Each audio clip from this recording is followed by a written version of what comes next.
Well, hello, everybody. Welcome to Chuck Jones Gallery ComicCon at Home, night number 3. And who better to spend a Friday night with than the world-renowned, legendary. I've seen the pins. I've seen the everything. It's absolutely fantastic. Fabio Napoleoni, welcome into the Creativeside chat, sir. And happy Friday. Happy Friday to you. This is our first time we've actually met. I've heard a ton of stories about you from everybody. What a great person you are. And I have to admit, just in the leading up to this conversation, we were literally laughing our rear ends off. So I'm hoping that it continues for the next amount of minutes that we're on. Well, I've gotten to, yeah, this is our first time meeting together. So we're like, why not throw it in a Zoom meeting? And it's ComicCon, and we've got some really awesome stuff tonight. So part of this whole Creativeside chat and Chuck Jones is we've all been inspired to some degree, some great degree by Chuck, and I know you have as well. And some people may know some of the storylines, some people may not.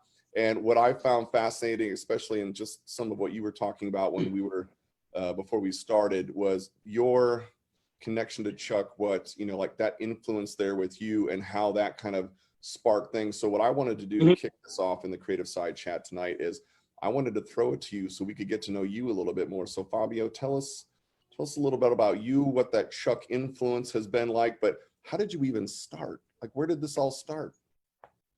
Well, I've been an artist pretty much my entire life. I never took it serious. I always did it as a fun way to, you know, express myself and just have fun with it. I was a kid that was born with asthma, and my mother basically would not let me out of the house. So she would give me basically coloring pages, put me down in front of a TV. That was basically my first introduction to Warner Brothers and Chuck Jones and the vast amount of characters right there from when I probably 4 or 5 years old. As I got older and we moved around, art was always a part of my life, but I never took it serious until about 2004. My daughter was born. She was born with a major heart defect.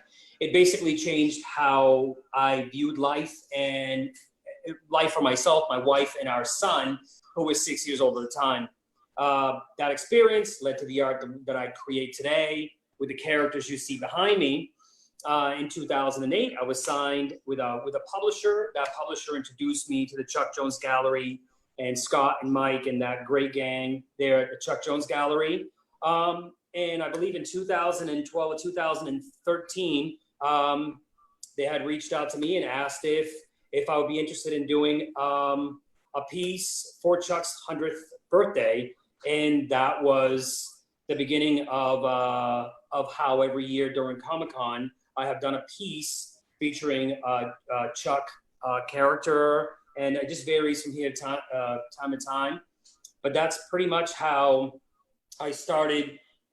Then when I was a little boy, introduced to Chuck, and then now this is what I do once a year, and it's probably, I create a lot of originals throughout the year, but these ones are always just fun for me.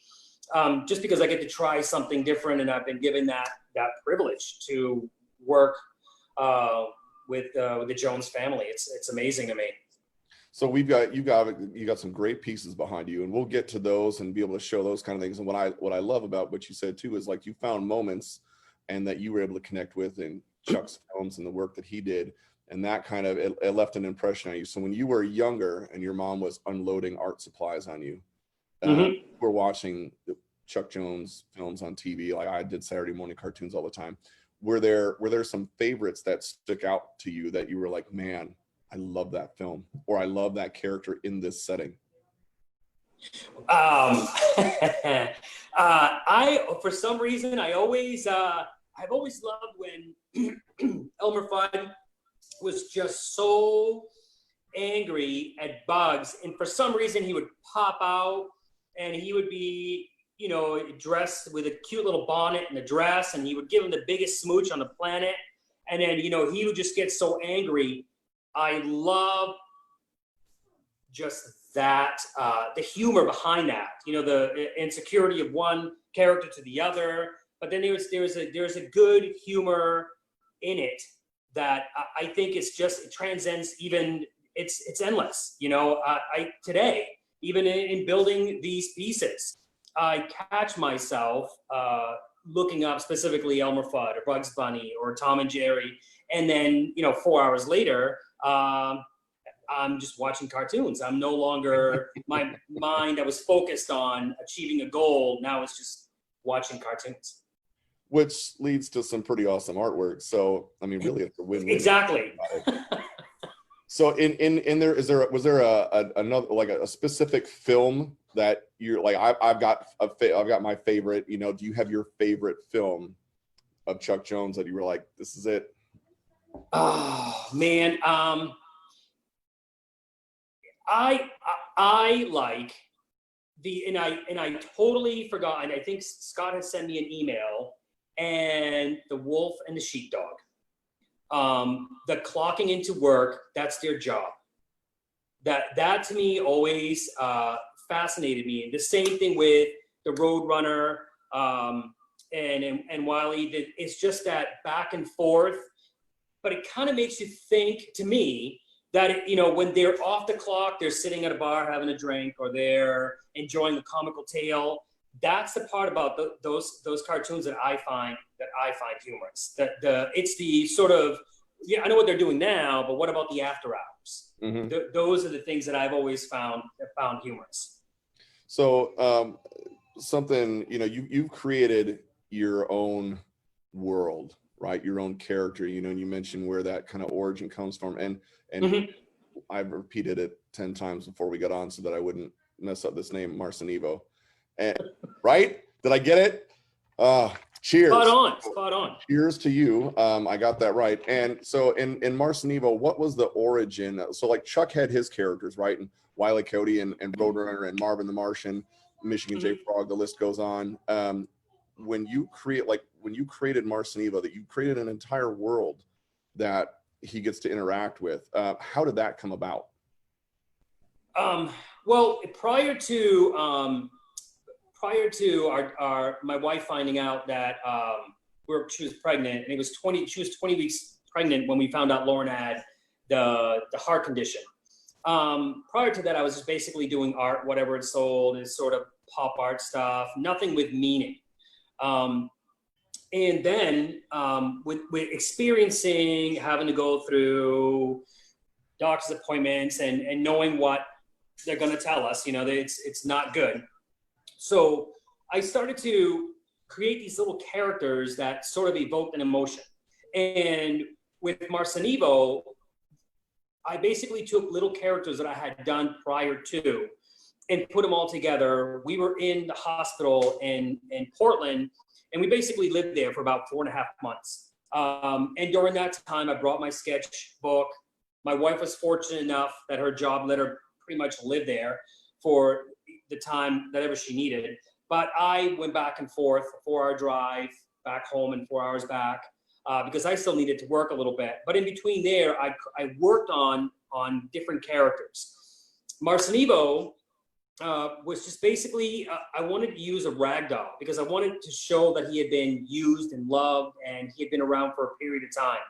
And that's basically pretty much how I think we all felt at that time, is just used and just worn down from everything that was happening with our daughter.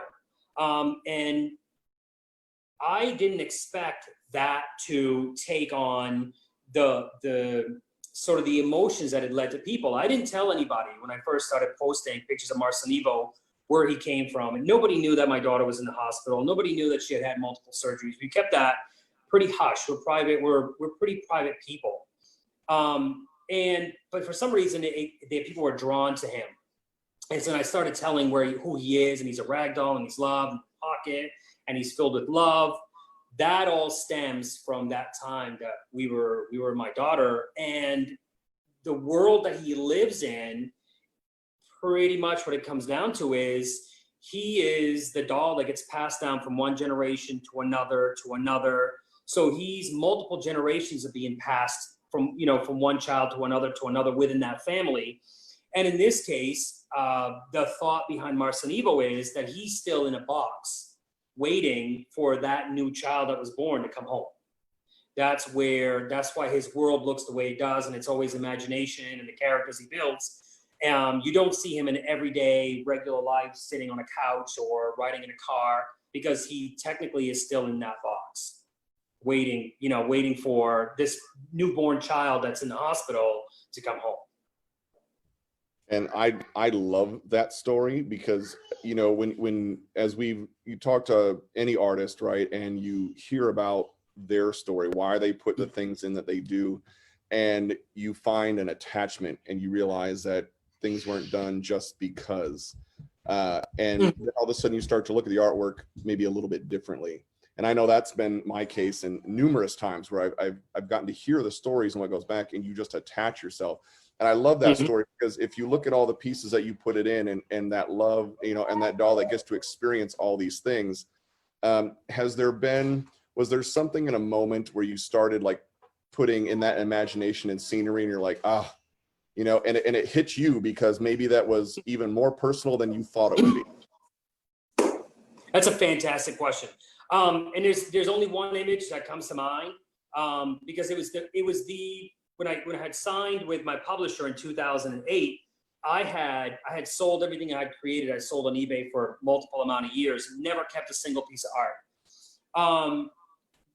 But in 2010, we were scheduled to come, not scheduled, we had planned a family trip to come here to Orlando. And Lauren just wasn't tall enough to hit any of the rides, because her growth was not the best due to her condition. So I had done a piece called Possession of Hope. And I created that piece, and in that image, Marcenivo is standing near a tree that's, it marks the feet of, 1 foot, 2 feet, 2 feet, 2 foot, 3 foot. And he's just under that, which is what Lauren was. She was just under 36. There's 4 small hearts at the bottom, which indicate the surgeries she already had at that time. She already had 4 major heart operations. And then there was a big heart at the bottom, which meant that we knew there was a big one coming. And so that signifies that.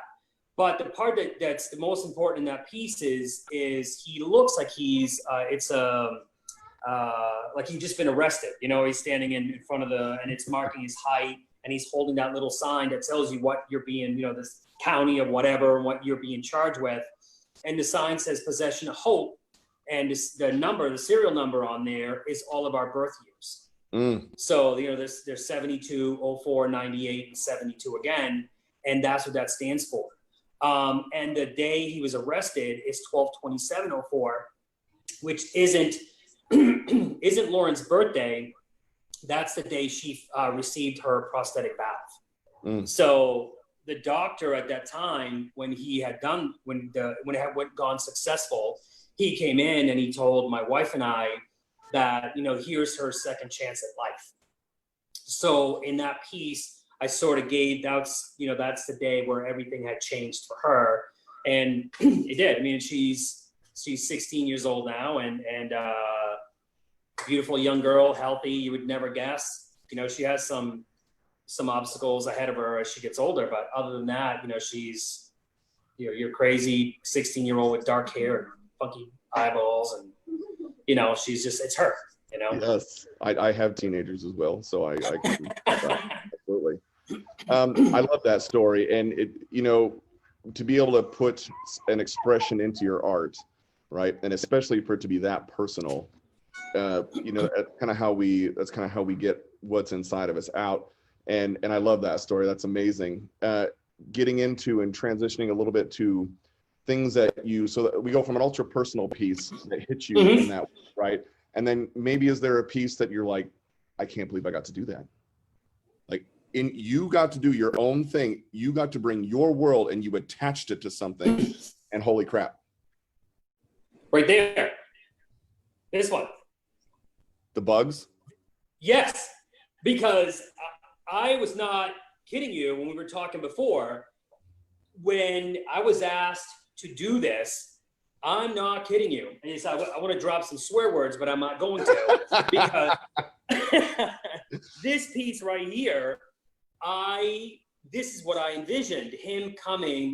You know, Bugs pops out of that little hole, and he's in this tomb, or he's in this world, and he's popping all over. And I thought, what if he came out of my world, you know? And Marcenivo is instead of trying to bonk him or shoot him or cage him or blow him up, he's offering him a little heart. You know, I thought that'd be fantastic, you know? And, you know, it doesn't bite. The little heart, nothing's going to hurt you. Here it is. It's just a cute little thing. The one thing I worried about, man, was literally it's like 10% of Bugs Bunny. And I thought, there's no way they're going to go, we gave you this chance to do this piece for Chuck's 100th, and you're going to give him 10% of Bugs? You know, I'm like, how is that going to happen? Can we get a clip of that while you're when they came back and said they loved it, I'm telling you, man, it gives me chills thinking about it right now. It's so exciting to me. And that's probably the one thing that I've done that has surprised me, that I was like, and I tell this story every time somebody asks me if that's available, where they can get it, because it's just, I'm still amazed today that they loved it with, eyeballs and ears. Can we get, it's one thing to show a picture on the screen. It's another thing for you to actually handle the piece itself and show it on camera. Do you mind pulling that off the wall and getting a little closer? Yeah, sure. Here's the funny, this is a mixed media. So this right here is I took the original size print, and what I did is I basically painted, there's, I think, one more additional heart in there. They're all red. In his head is not a carrot. It's a little red heart. And what I've done, I basically drew a forest sort of in the background. Here, this is all empty. This little shadow forest, I've added that in. I've added this whole entire top is, I don't know if you can really see, but you can see the gloss and the brush. You can see that, absolutely. Oh yeah, you can see all of that through there. So this, and then every one of the hearts has been repainted. I think this is the only one here that's originally red, but I painted over that as well. You know, Bugs has highlights. Whoever has this piece, I believe this one's sold, but whoever has this piece, and if they have the original print, they're gonna see there's a massive difference. Actually, Nicole, you're so good. So look at this. So I have, here's the print. There is a difference. Yeah, see, so this is the print from 2013, and then this is today's version. Oh, dude. All right. So I do know that one is sold, the one that you're holding right there, which is incredible. Yeah, this is a fun piece to do. Well, and for Chuck's 100. So, you know, what's funny is we were at the same event. We just never met each other. Really? Yeah, we were ships passing in the night. That was my first foray into the Chuck universe, aside from growing up with it. Yeah. So that's hilarious. So, I wanted to mention too, you know, you talked about like the embellishing that you did on that and all the additions. You might have a few pen and inks. Yeah, so here is again, so the beauty of working with Scott is I almost want to throw some other gallery managers a little bit under the bus, a little bit, not too much, but I get a request often, and not demands, but sort of a forceful request. With Scott is it's like, this would be great if Marcenivo was by this tree wearing a ball cap with it, you know. But working with Scott, he just goes Foghorn Leghorn, Tom and Jerry, a Peanuts character. You know, he doesn't drive it, and I always love that. Just because it gives me the ability to just wonder and see what I can create with. So I have, when I talked about that brief stint before, we went live with Peanuts. I had done, I had a vision of, I want to do a little peppermint patty piece. And I have a little character now. Her name is Molly. And she's Dragon Boy's little sister. Yeah. All right. So I did this piece for these guys. I don't know if you can see it right here, where they're pretty much, you know, they're kind of wearing the same outfit. This one's called Besties. Love that. So I love this piece. I found this paper, and it is super thick, and it looks like gauze, honestly. And Really? I thought, would I be able to paint on that? And it is like 140 pounds, and it's beautiful, beautiful paper. I've never used it before. I've always used a specific type of paper, but I wanted to try it, and the way the edges are deckled on it. And all. Anyway, let's listen. I'm carrying on about paper. How sad is that? Hey, I could talk paper all day. So yeah. But I love this piece. I thought it was really good. Molly doesn't make it into a lot of pieces, Okay. but I thought it was fitting for both of them to be like, you know, they're besties and they're hugging. I think this piece is available. Yes, it is. Yeah. So, but it's a fantastic piece. And if I were to, you know, if I were to frame this, I definitely wouldn't put it behind a mat. I would definitely use. I would leave the deckled edges just simply because. Would you float it? Oh, for sure, Yeah. because the edges on it are so ununiform, and it's got this beautiful wrinkle to it. It's I love it. And then so this one here, I laughed because I really wanted to do a foghorn piece, and I looked through. Like I said, I got into this hole of watching one thing after another, and I'm not a chicken hawk, you know. So Yes. I started looking at all these, and I really wanted to do a chicken hawk. But I thought, you know, with everything that's happening in the world today, and the marching, the parades, and everything that's going on, and people always think just because you're a chicken doesn't mean you're brave, you know. So I thought it was kind of funny. And chickens come in every color, shape, size, and everything. So I just thought it was humorous to put this one together. And there you go. And if that does not tell you what today is, right? I don't know. Yes. Exactly. You know, it's just humorous. I love it. And I just love the fact that Scott asked me, you know, that was one of the suggestions that he had thrown in his email to me. And I was like, oh, this is going to happen. Absolutely. And this is done on the same paper as well. It's, I don't know if you can catch the texture on that. See that right there? Is that like a cold press? Yeah, exactly. It's got like this beautiful gauze vibe to it, and the edges are all, I don't know. I love so it. now what medium did you use then to paint with? Oh, so it's it's acrylic. So you know when you know this. I mean, it's there. Here it is, acrylic. Right. And my studio right now is a complete wreck. Because my son and I, before he heads back to college, we plan on taking the whole thing apart and doing the walls, doing everything else, rearranging the printers and everything. So, but it's a mess. And for me to paint this then and not leave fingerprints or finger marks through it, I'm telling you right now, someone should just give me some sort of a world prize for that, because it doesn't happen. That's almost impossible. And that's a lot of white space to leave a fingerprint on.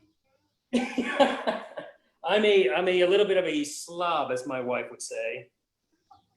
It's kind of more of my that. studio's It's the neat artists. It's the artists with the neat studios that are all put together. Those are the ones you got to worry about. Exactly. That's what I say. It's just like nobody trusts a skinny chef, right? Yeah, exactly. Thank you very much. Right. So, in talking to Scott, it was kind of funny because I'm like, okay, I'm going to give these guys these 7 or 8 pieces and everything's going to be good. And then Scott was like, hey, is there any way you can get something else done for me before Friday? So was this yesterday at 3 p.m.? Is there any way you could squeeze a little bit more in there? So again, so there was a couple of things I wanted to do because again, he had given me a little list and I'm like, oh, I've never done this. I've never done that. So, but here is K9. Oh, I love K9. So this little piece I thought is humorous, and it is titled Welcome to the Family. So there's a little green heart down here. See a little heart with the little antennas. Yeah. The only time that little heart has ever appeared on anything, it's been the Chuck Jones pieces. Really? So that's I don't paint green hearts in anybody else's artwork. It's just for the Seriously piece that I did for the gallery. Dude, can I see that one? Because I didn't see that in the preview stuff. Can I see that one more time? Dude, I just sent it to him like 2 hours ago. Oh, that would be why I haven't seen it yet. Can we? And that's I'm assuming, and Scott's going to tell me that it's available. And dude, Marcenivo can wear that helmet like a pro. Yeah, listen. I started doing this. I came out. I finished it before it was all shaded. It was just a drawing in the paper. I showed my wife, and she's like, "Oh my God, that's adorable." And then when I painted it, and then I brought it back out, and then this one here. So I like the Joe Cool character of Snoopy, and I always liked him when he has his glasses on. There's just something in the smile. So in this piece, this one, very positive. This one is our future is looking brighter. And here's little Snoop. Oh. With the little bluebirds. I love your lines too and your inking, man. So they're just waiting for that little glimmer of hope, and it's just coming down. And I just thought, with everything that's happening today, it's always good to keep a positive light on everything. So yeah, this was I love the smile. I mean, and Charles Schultz is another one too that the simplicity in the drawings, but at the same time being able to capture an emotion as simple as it is I think you can have super detailed, beautiful landscapes that just blow your mind because technique-wise, you're just like, holy cow, this guy's this is a prodigy. This is beautiful.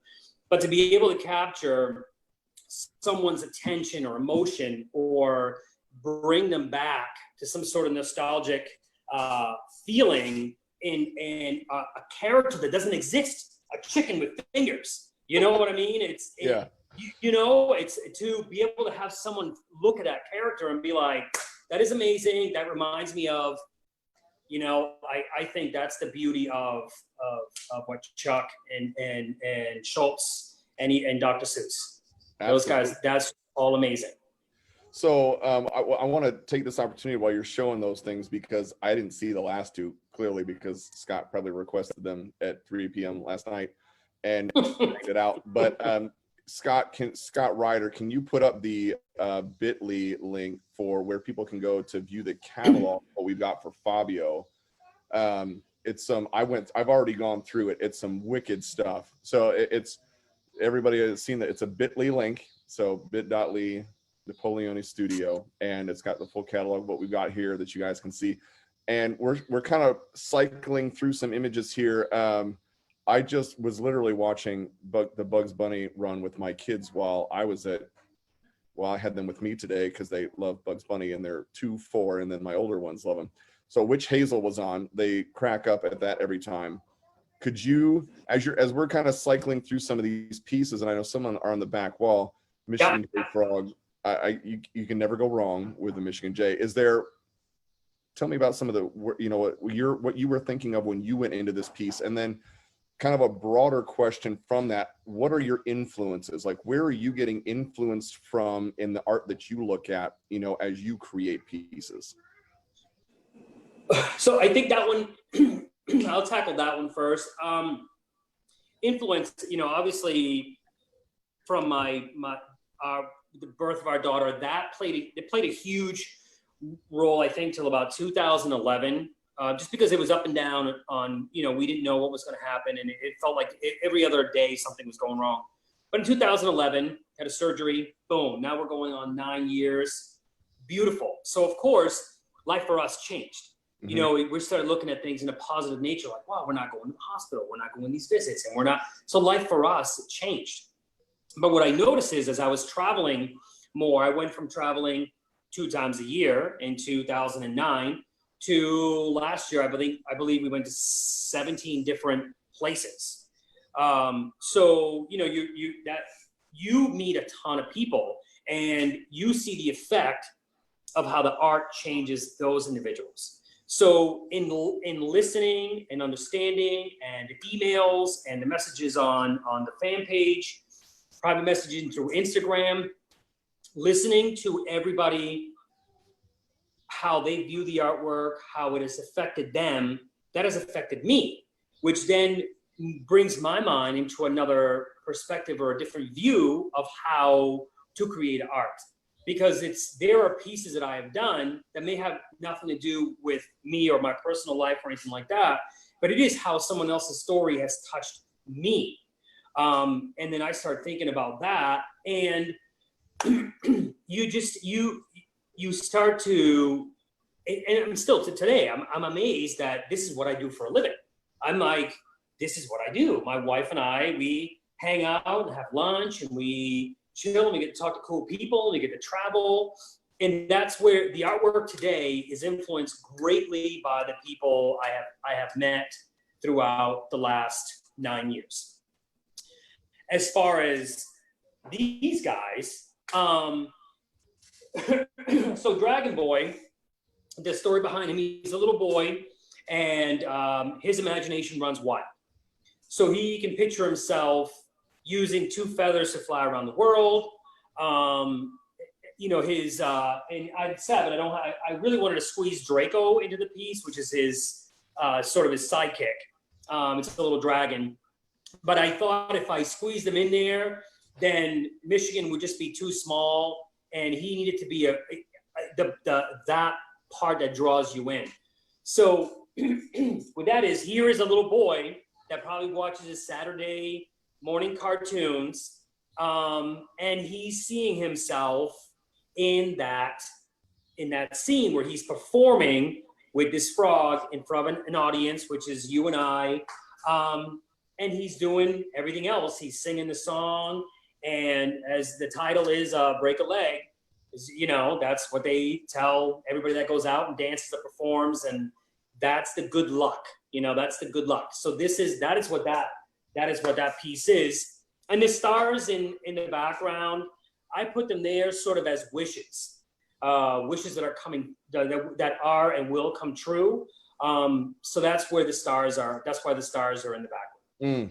I love that. And, you know, and that's why I love talking to the artist about what goes into their work, because you can see a piece, right? And like what you just described there, and you can take things in, and then you get the description of everything. I would have never guessed that with the stars, right? I would have, who knows what it would come. Maybe it's like, hey, this is my big star show or whatever, but to have that kind of meaning in it, like that brings something even more special to what goes into the piece, which is what attaches you to that.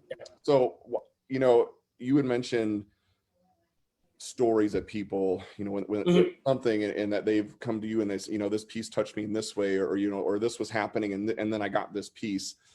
I imagine that you have quite a few. Is there something, I'm not even going to say recent, just something that really comes to top of mind in a story that you got from somebody that was touched by what you did, that kind of took you back? It took you back for a second to where you almost had to kind of pause. When I first started, one of my very first shows here in Orlando, I think it was maybe 2010. About a year I was in the business. I come back here to Orlando, and this older gentleman had to be in his 60s, I would say. He came in, he had his son and his daughter with him, and he bought, at the time, was Never Abandon Hope, which is a gigantic piece of paper. And I remember back then, I think the piece was $600. I think it was $600. And I thought to myself, like, who is going to buy a piece of paper for $600? These people don't even know me. They don't know the story. But this gentleman came in and he told me how he saw the piece and it brought him to tears. And he went on to explain that he was a Vietnam veteran and he was a medic. And he had seen horrible things. And that piece reminded him of that. And I was like, holy cow, that's an insane story. That's just the beginning. Then he goes to tell me that his wife had passed away from cancer. And both of his children were very, very young. And he had to raise them both as a single dad. He loved the woman, the mother of his kids. He never remarried and completely focused on raising his 2 kids.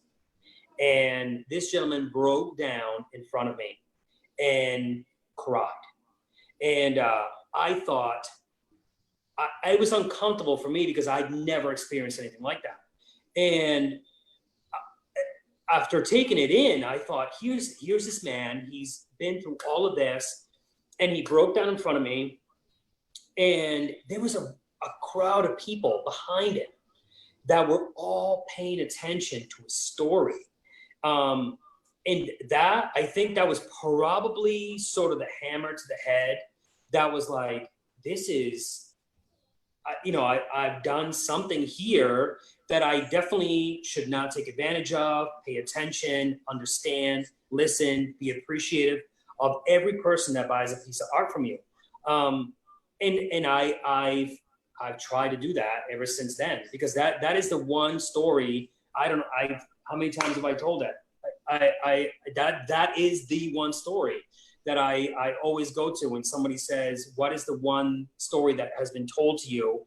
And that is the one that always sticks out. I've heard, man, some brutal stuff that my wife and everybody in the art gallery has broken down into tears while someone's sharing that experience in front of 80 people.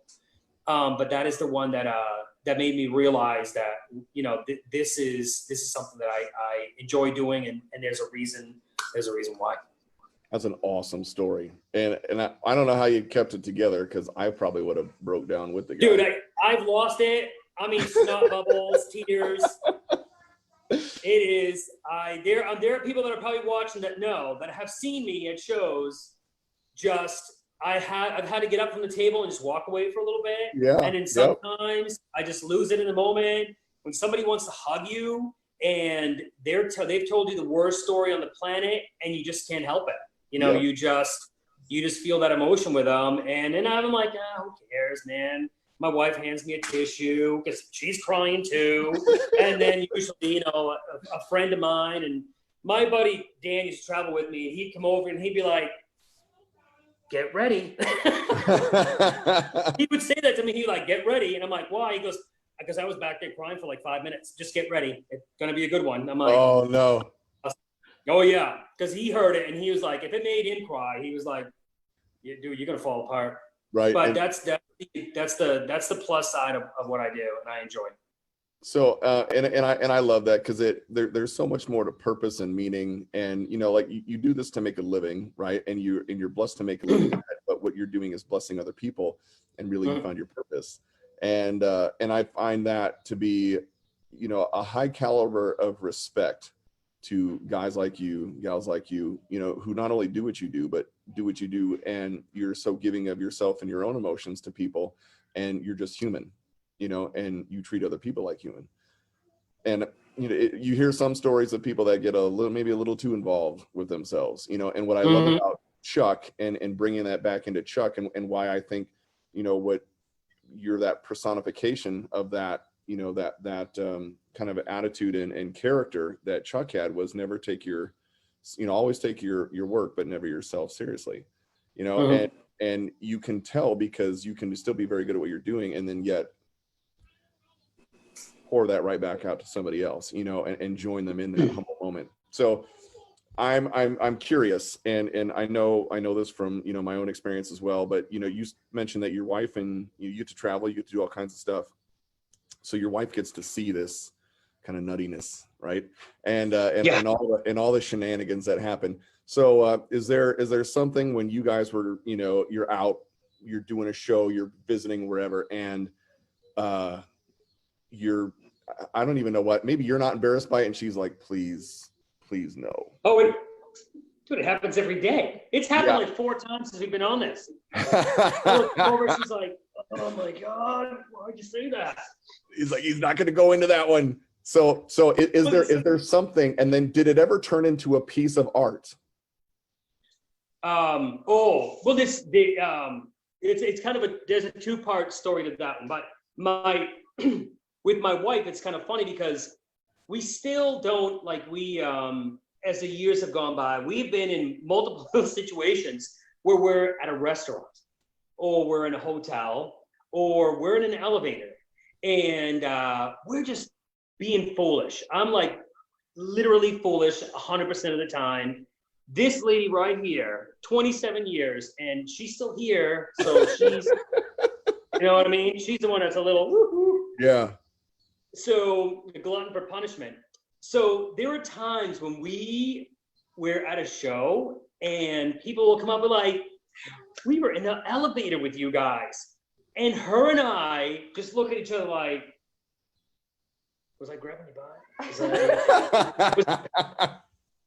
What was I doing? And she's like, we're seriously like in panic mode. Like, what were we saying? What were we doing? Were we being foolish? That's happened to us multiple times. We've been eating dinner and we're joking around and doing whatever. And people next to us show up at a show, and they're like, we were next to you guys when you guys were having breakfast. I'm like, what? What were we talking about? Did we say anything bad about somebody? So, it's.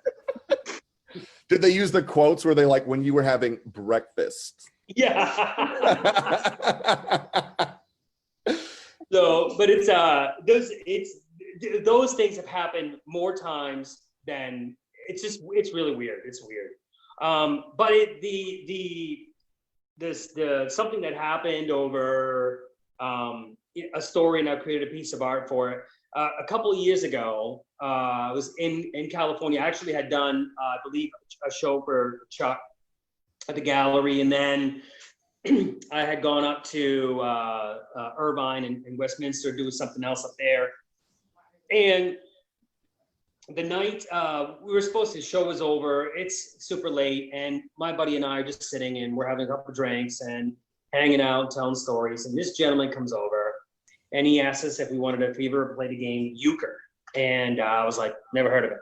So he proceeds to tell us how to play euchre, but in his 52 card deck or whatever, he only has like 36 cards because he's lost the rest of them.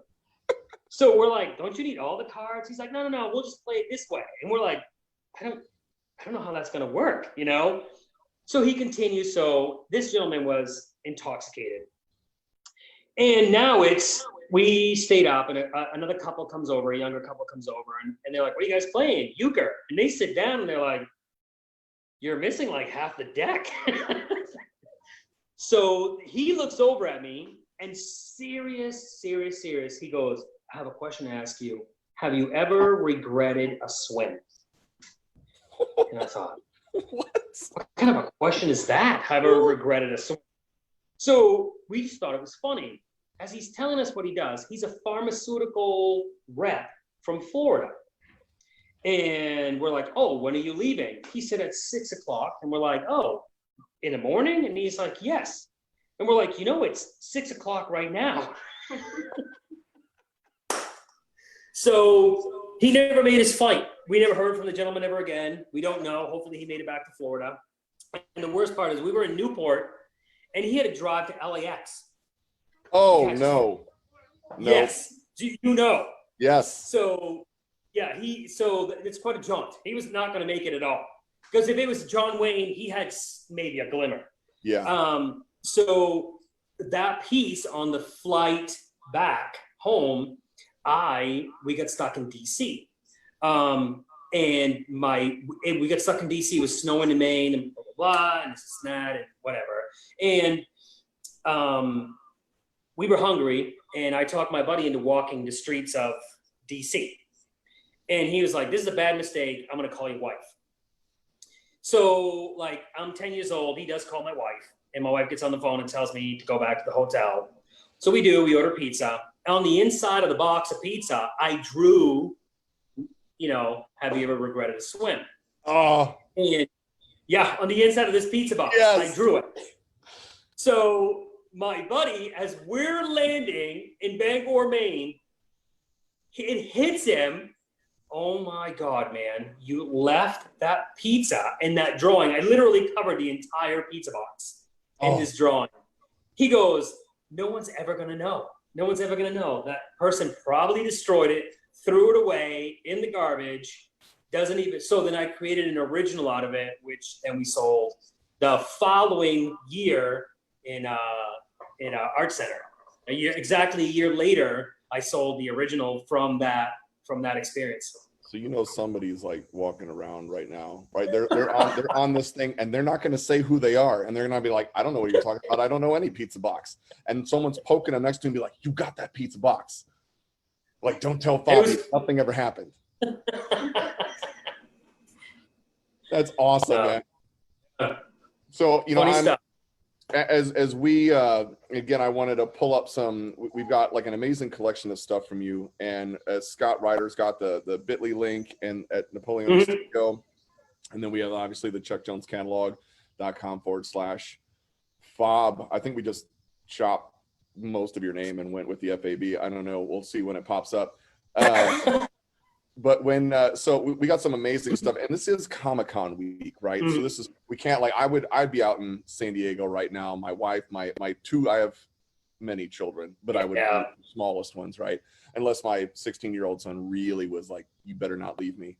And so we would be all out there in person and hanging out and all that kind of good stuff. But there's what I love about it. There it is. All right. I gotta transition a little Comic-Con stuff in here when we pull off on these characters. Dude, please tell me about this piece.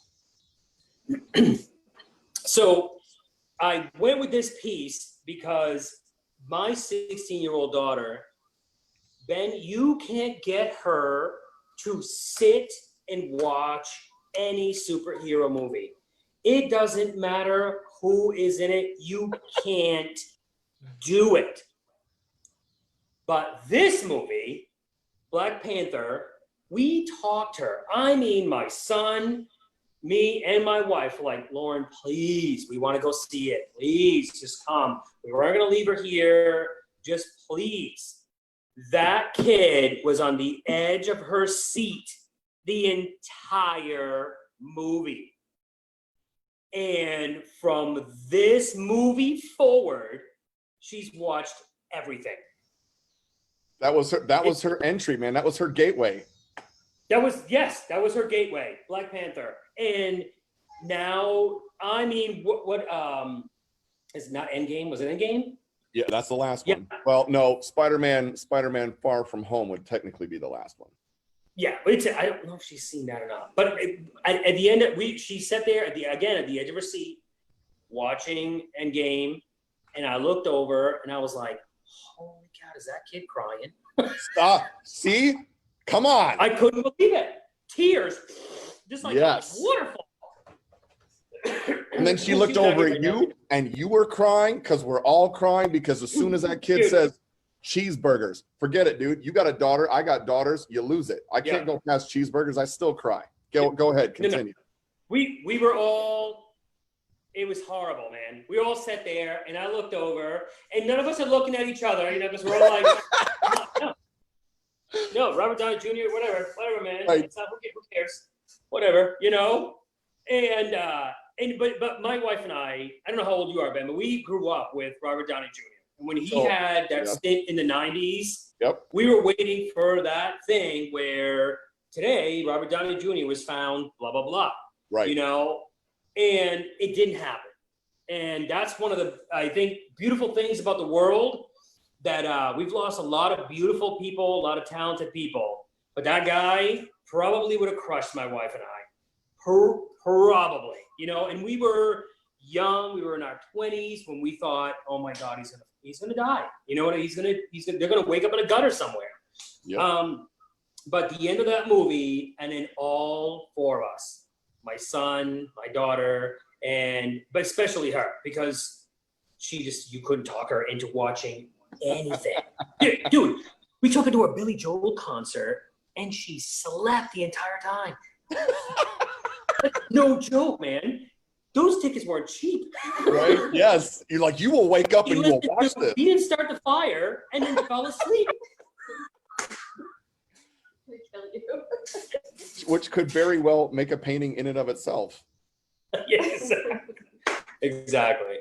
But no, it's yeah. So that's why I did that piece. I thought it was you know, I don't know. I just thought it was I enjoyed that film basically because it didn't start. I think a majority of it is not action filled. It's a good backstory. Yep. It gives you so much to the character, and then it, you know, of course, it leads you to whatever's going to happen next. But I think that's what I enjoyed the most about Black Panther.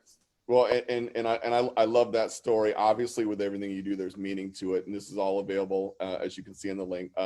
I may end up just grabbing that one because I'm a huge Marvel MCU fan. I'm a huge Batman fan. I know we discussed a little bit earlier. I'm like, what level of nerd do you want to get to, right? And I'm like, all right, I'll tamp down my nerdness, okay? But you know, I as we go through too, and Scott, if you can put up some of the other pieces, what I wanted to highlight too is you got some. We have that Tom and Jerry piece, and then we'll get into some other pieces after this. But go ahead, and Scott, and we'll go through the next. This piece right here, and this one, forgive me, the name on this one is The Quiet Before the Storm. Yes. Yeah. So, you know, this probably was probably the hardest one for me to pick, the positioning, the way I wanted them to look. I went through. I really wanted to pick 1952 as a year. There was, oh my God, where they're sort of swashbuckling. Oh my God, he's got his little cousin in there, and they're yes, I know which one you're talking about, but I can't think of the name. So that was made in 1952, and I really wanted to do something with that. I looked at images, watched clips. I looked and looked and looked because my mother was born in 1952. So I really wanted to work with something, and I wasn't feeling it.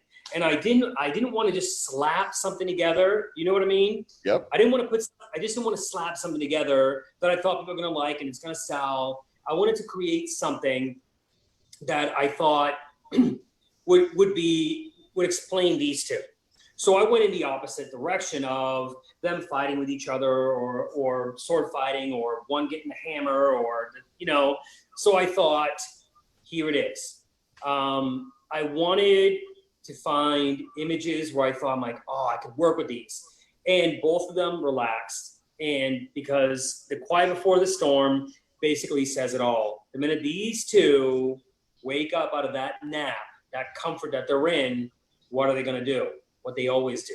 Mm-hmm. They're going to chase each other. They're going to bonk each other. He's going to pull him by the tail and snap across the room. You know, he's going to light his tail on fire. And so I thought that this would be really, really good. And if there's anything Marcenivo loves, it's just leaning up against the wall and relaxing.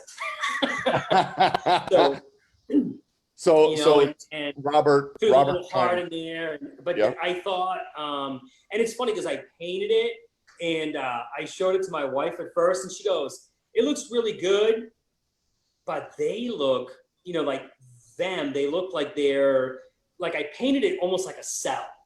And I was like, oh, okay. So I needed to go back in and add more grays and more, you know, shadows onto both Tom and Jerry to make them all fit into the scene. But I love this piece.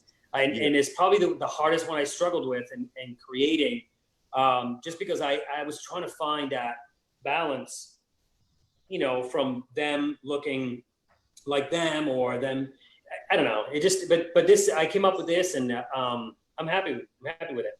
Love that. And so Robert chimes in as well as we had we have someone else on the in the meeting also, and they're like Two Mouseketeers. So there you go.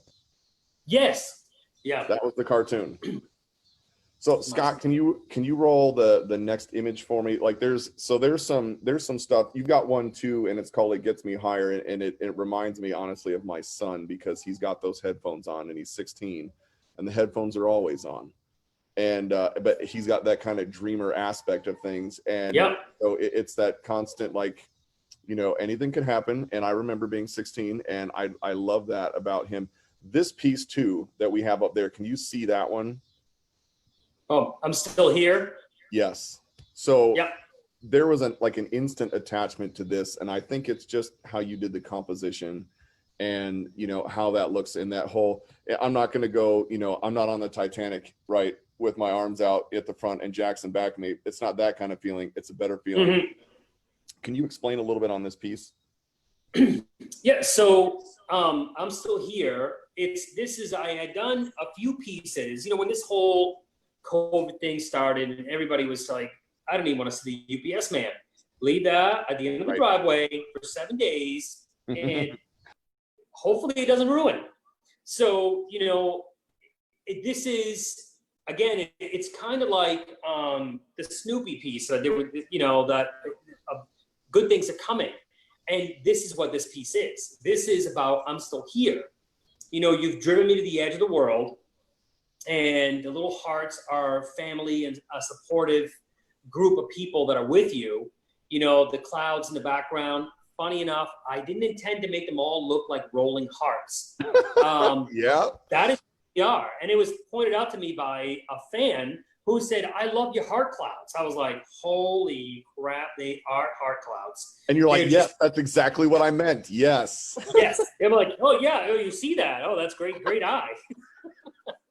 That is not, it's one of those subliminal things. I guess Freud would have a field day with me.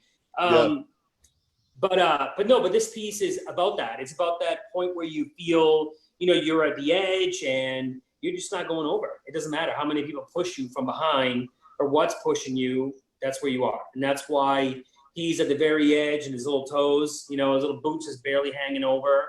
But that's what it is. It's just, I'm still here. It's going to take a lot more to get me to go off that, you know, than whatever it is. This is just that. That's what that piece signifies. And then the remark down at the bottom where Marcenivo is wearing a mask and the world has a Band-Aid on it, that has multiple meanings simply because I just watched, I saw a picture, I think it was last night or the night before, I showed my wife from two collectors here in Florida who are talking about how the beach where they're from has been sectioned off into squares and it goes down the entire beach. And the other person's like, oh, I was there and I saw this. And somebody asked what it was. And they said, those are turtle nesting areas. And then the saddest comment came after that, where it's been years since we've seen those. Now, you know, turtles don't breed every 7 years. They breed every year like everything else does. So then you start thinking like, man, that's really sad that, you know, it takes this horrific thing to happen to human beings for turtles to feel like, whoo, I don't have to go over a cooler or a bench or 14 cans or plastic to lay my eggs. So that's why the Band-Aid is on the earth. And, you know, and I know that some people don't like the mask, they like the mask, but I thought, I'm going to put Marcenivo with the mask, and that's simply for all the people that work in the industry of taking care of other people. You know, I think I know that if my doctor or Lauren's doctor showed up to do heart surgery and he didn't have a mask on, he would probably get a talking to or escorted out of that surgery by his neck. Put one of these things on before you go in there. So that is where that comes in. So that's where the remark and the piece I felt all went together. Nice. And so love that story as well. And we've got some people who've been jumping on. And by the way, if you have a question, this is Facebook. We're out on Facebook Live and broadcasting. If you've got a question, you can pipe it in. That'll come through both channels. If you're on the Zoom link, you can pop something in the chat. You can do a Q&A. We'll definitely bring that up with Fabio. So we are getting some requests to see the new pen, to see the new pen and ink works. Sure, we can do that. If you don't mind,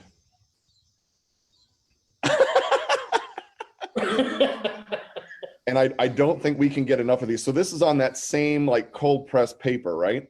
No, this is actually, so yeah, we were talking about the paper. So this paper here, it is a, oh my God, it's 140-pound paper, but it's the warm press. Okay. And this is the same paper that I have used since 2001. Really? I do not buy them. I do not buy them cut to this size. I buy 30 by 40 sheets, and I fold them and tear them, fold them and tear them. These are all folded. I do every one of these, just like I did in 2001 till today. This is the same paper. So if you happen to buy one of these on eBay, 10, 15 years ago, this is the same paper. I love it. I've used the same pens for nearly 20 years because they don't, the Sharpies that I use on these don't bleed.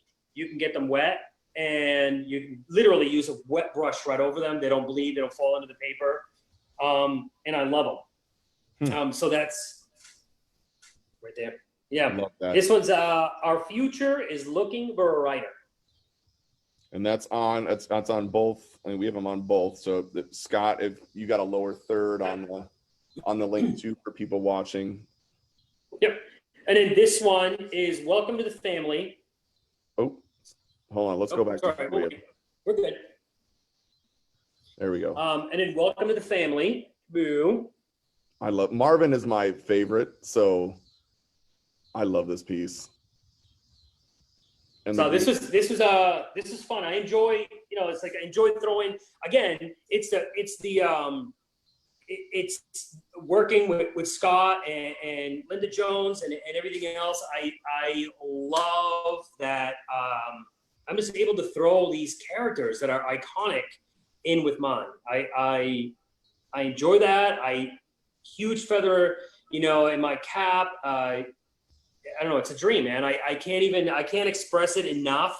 That as a kid growing up and watching these and enjoying them, laughing at the ridiculousness of them, to think that, someday, if I would have said it to myself when I was 20 years old, that by the time you get to be 48, you're going to be sitting and having a conversation in your living room through these devices that didn't exist when I was 19 years old.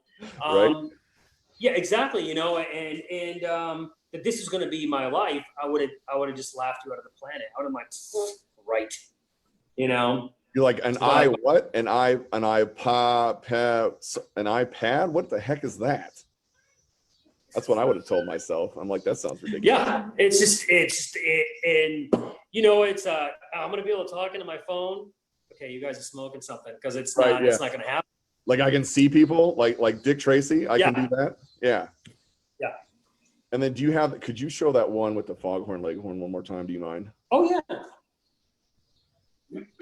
I love that. I love the way the chickens look. So this one is, I say, pay attention, boys. So there they are. And I can, so every these time. Go ahead. So this little character right here, this one is actually called the Ambitious Chicken. And I have a series with him where he just, you can't tell him no. Chickens can't fly. So this little chicken is obsessed with rockets, and flying and diving off cliffs and wearing flight goggles and everything else. So the little brown, the little black chicken, and the little chicken with the running band or the headband, those are all created just for this piece. I've never done these before. So this awesome. little these so three little guys right here have never been created before. I specifically did them for this piece to show diversity and uniqueness and how basically we can all be one and go in the same direction. Every time I see Foghorn Leghorn, it doesn't matter in what format it is, you hear his voice the whole time. Oh yeah, easy. I'll say, come on, boy, and I'm like, and then you start doing it, and you're like, I don't sound anything like it, but I can hear it in my head. Oh yeah. Like, and then I had to go into like the chicken hawk thing, you know? Exactly. And the little skinny one with the blue bonnet. Yes. I'm not even going to try to do that one, but yes. So you've got in kind of what you experiment with as an artist, and I assume you've got a sketchbook maybe laying around. I don't know. I don't even know if it's something that you would possibly show right now. I would die if you did. Oh my sketch. What do I have? Is there anything in there? This is what I don't have a sketchbook. So here's the thing. So when I prior to signing in 2008, I would draw everything on a piece of printer paper, and that's how everything went. So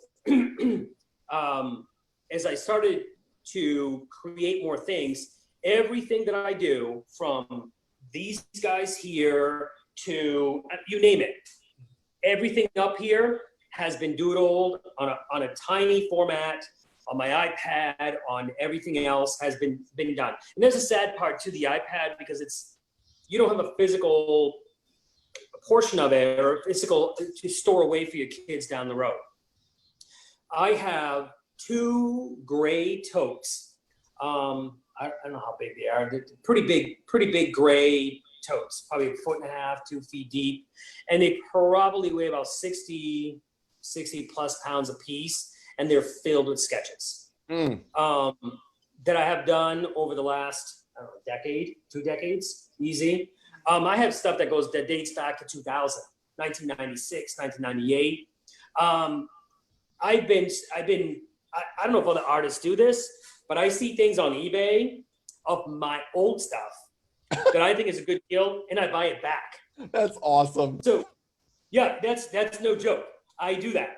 I have original pieces here that I've seen people sell on eBay, and I bought them back with no intention to ever sell them. Now they're just in my home. So I don't have a sketchbook. I have sheets upon sheets upon sheets upon sheets of paper that I have a drawer where I don't know, you're probably the same way. I have this old Husky. Yes. It's a tool drawer. You know what I mean? Yep. And the colors are laid out, all the blues, the greens, the yellows, the reds, and all the grays and the black and whites are on the top one. And in the very, very bottom drawer, every time I draw something, I throw it in there. Draw something, I throw it in there. And once I think it's full, I grab it, throw it in the tote, bring it to storage. So you know what I'm hearing right now?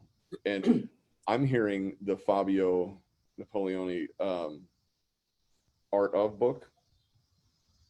I mean, that's what I'm hearing. I'm hearing an art of book, and I'm hearing it probably could be that thick, right? So you would have to do some editing maybe, but I think that should come to fruition. I mean, I'm not saying you got all kinds of free time on your hands, but man, if you could, I would buy it. That would be at least 1 copy. No, it's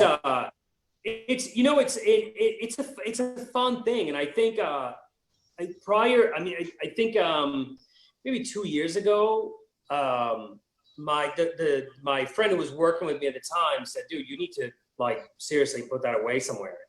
You just can't leave it underneath your desk."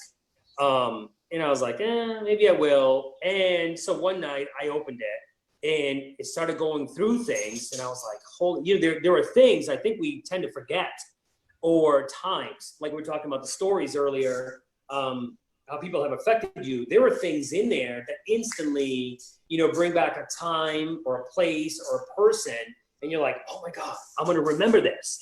And then you don't, it's sad, but I would think that's probably, I'm sure you probably experienced it too, where you're, as we now get older, you're like, oh, I need to do this. Mm-hmm. I need to create this piece. And the sad part is, maybe we never get to create those pieces. And I think that's the sad part about when you create so much art that you kind of store it away. Mm-hmm. I'm sure Chuck and Dr. Seuss, I've seen pieces that I'm like, how have I never seen this? And they're like, oh, that's because it was from his, sketchbook or something like that. And then I wonder, it's like, oh, did they ever intend to paint that? you know? And I think of things like that. And I just, art book, I think I have the right person that would love to go through those, David. There's a gentleman I work with that would love for me to ship him those totes. Those I may massive, never get them back. yeah, you'd have to, and you don't want to have to go buy all that back on eBay because that would suck. Yeah. So, you know, I'm sure you understand. You know, Ben, you have to. You know, there's certain things you create. You're like, oh, you see it, you get excited. You're like, I'm gonna do this week, and then it doesn't happen. And then it's like 3 months from then, and you're lucky if you wrote it down. I had one guy, and I don't know if you've ever met John Rowe.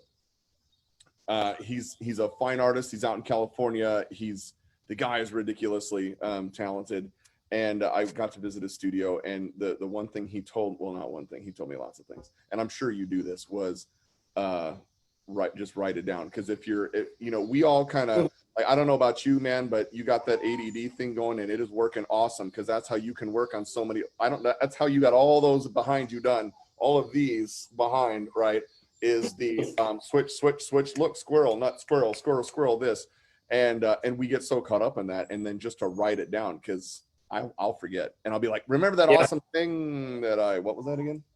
So and that, which brings up, you've got a legendary character that you've developed, right? And actually several legendary characters, as you have this kind of world that you've created. Is there a Marcenivo doll coming? Here, that's probably one of the most asked questions. So we've tried. The gentleman David that I work with, I've known David for 7 or 8 years now, and we've tried, and we're just not content with the way things look. So we tend to set him aside. Dragon Boy has come out as a plush, and he was actually much easier. I think the original version was done by I think a lady in California, was done by hand, which I talked him right out of that. I told him that I would put him in my backpack if he'd let me have him, and I could walk the streets at ComicCon years ago, and he just never got him back. So he sits in my 10% of the closet that we have, and there he is. The rest of it belongs to my wife. So, but no, we've tried. That's why the sculpture was done. And I think if I could ask David, I think Scott and Toshi have probably sold more Marcenivo sculptures than anybody else. Really? I think. Yeah, I'm gonna say those guys have sold more. I think so. Yeah. So and that's as close as we've come to creating him and to the way he looks. But you know, you just never know. I mean, he's the animated Marcenivo, and it looks fantastic. But you know, the future is bright. So we'll see where we go from here. So you know, you've gotten to play with Marcenivo and put him into some situations, right, where you've gotten to transform into other things like Black Panther, you know, that kind of stuff. And as it is Comic-Con week, you did show a little something that I would love to see again, which is 2 things: the Marcenivo Stan Lee and the Marcenivo Deadpool pin. Oh boy. I mean, if you want to, you don't have to, but if you didn't, I would be depressed. So here's another thing about with Chuck Jones, it rarely happens. I mean, I go to shows and I typically bring 100 to 150 of these prints, but sadly this year we can't do that. So, but usually I go and I sit in the back room with Scott and Joel and Michael come in, and we talk a little bit and we sign everybody else's stuff, and these guys are always like, oh, let's do this. But every year I always try to pick a piece for them that I have done for them before. And I know that with the passing of this gentleman, there were some serious people that I know here in Orlando that were just devastated. And if there was one person on earth that could probably would have been voted to live forever, like the Yoda of humans, it would have been this gentleman right here. Oh, and I think, you know, his passing just destroyed a lot of people. And I think you always now, when you see the movies, you want that 2, 3, 4, 5 seconds of his cameos. You want that. But I did that piece, I think not last year, the year before. But when I was thinking, and it's funny because the collectors always go like, "What's the freebie? What are you giving at Chuck Jones? What are you doing?" So I thought it was fitting that with everything that's going on this year, I thought it would be Stan would be the best one. And then I did a pin, Captain America pin for the gallery 2 years ago too. And that was ridiculously, there are people that are just, they trade them back and forth, they sell them on eBay. So this year I thought, again, it'd be fitting to have something that was iconic that I've done. So this fellow right here. I couldn't get enough of that when you showed it the first time. It's so brilliant. These guys, there is a limited amount of them, and I reserve them for the gallery. And what I mean by that is Chuck Jones comes first. The gallery comes first. Their clients comes first. So whoever orders a limited, an original, whatever the case may be, these guys will come first. And if you place an order and there's any of these left, of course you're going to get one. But you have to take, you know, the way it would be at a show, you would come in, there would be people that would stand there, 40, 50 of them for 3 hours. They would come in, they would stand there for 3 hours, and they would get one of these just like anybody else at a regular show. So with this, you know, with this year, which is amazing, they went with three exclusives. And I'll be honest with you, Ben, when Scott wrote back to me and he was like, "Can we do all three?" I had a small heart attack. I may have had an accident in my pants, and I thought, "Is this for real? Like 3 out of all the years I've been doing this and all the pieces, they've never come back to me and said 3." So I was like, "Sure, let's do it." You know. So with that being said, you know, we want to make sure the people who are supporting the gallery and Chuck Jones and everybody gets these. Anybody else after that, it will be shipped to the gallery. Whatever's remaining of the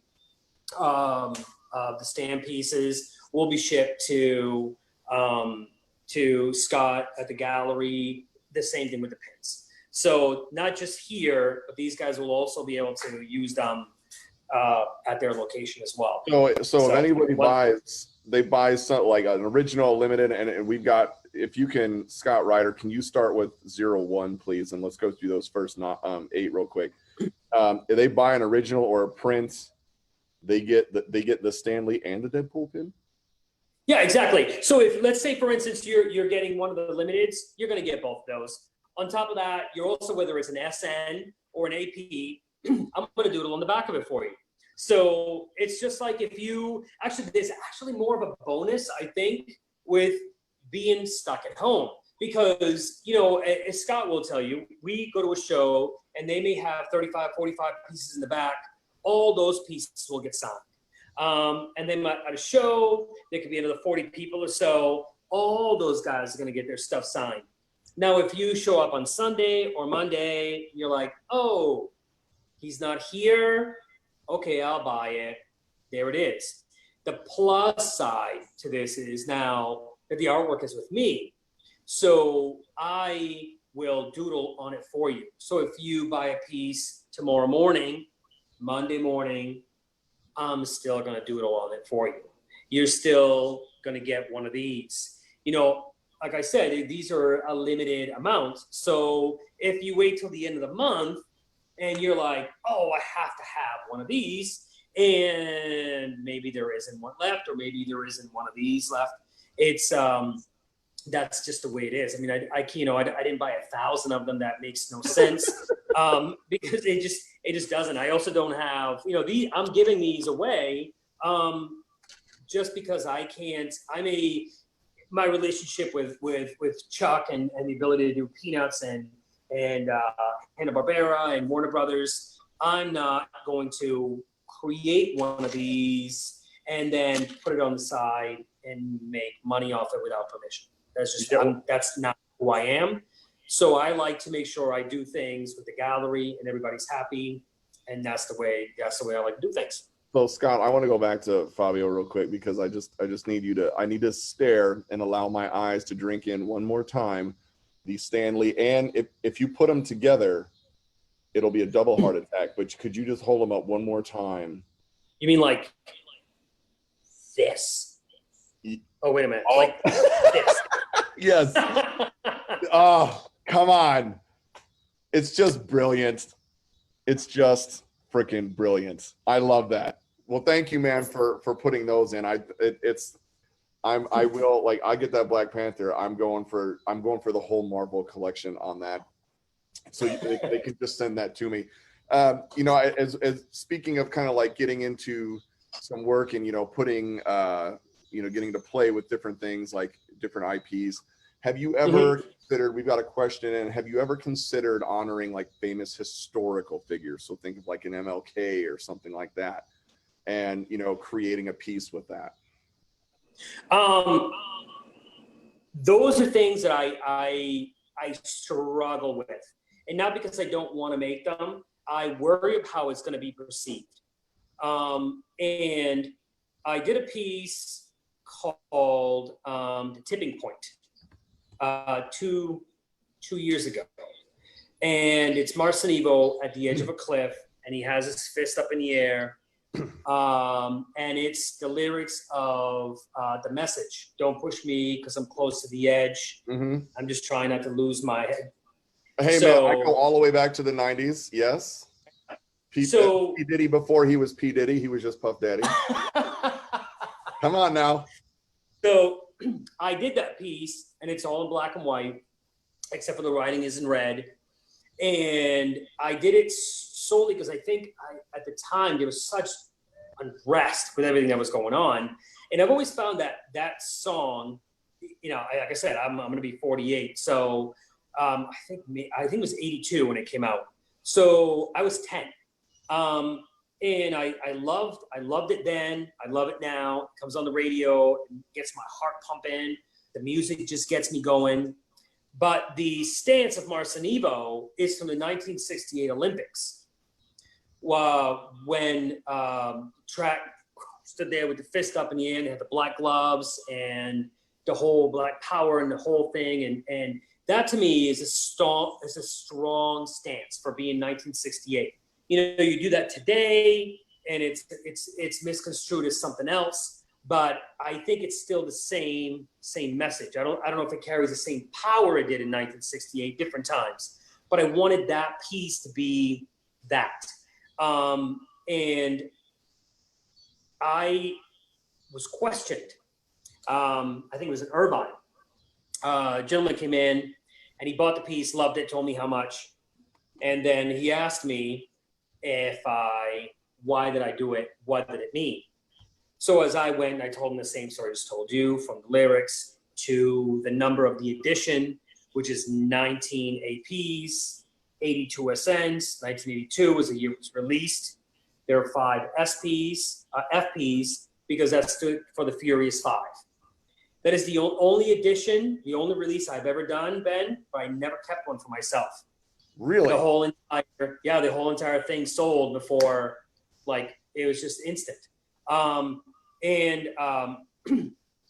answered his questions, and then at the end of it, the gentleman had a great big grin on his face. He gave me a hug, and he was like, amazing. And so, but I've thought about it, and it's not, I will do something for sure.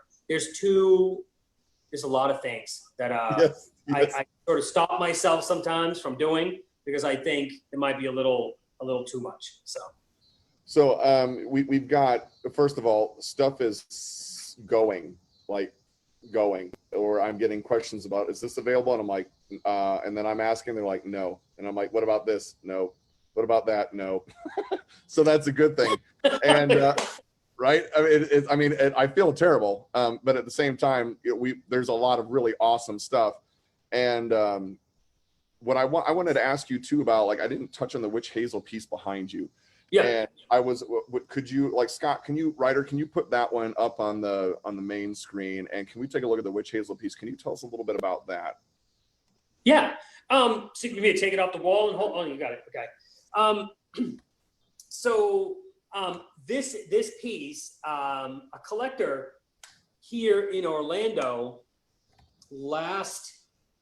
every October I do Halloween pieces, and I featured Michael Myers. I've done Bunny Boozehound as Hannibal. I've done a whole bunch of my characters in scary formats, but last year, I think it was last year. No, I think it was the year before. Anyway, but I had a collector who reached out to me, and she's like, I love Witch Hazel. You should do something with her. And I was like, fantastic. So I had done this sketch right here, except that Marcenivo is just Marcenivo. He doesn't have the little attire, that the little, he dresses when he knocks on the door.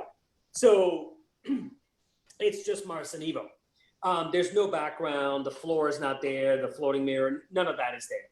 So I did it, and they liked it, and I was like, oh, this is fantastic. If I ever have a chance again, let's see. And I wanted to do this, I think, last year, but I just didn't. Like, Scott gives me a list of things, and I was like, okay, let's just go with that. This is amazing.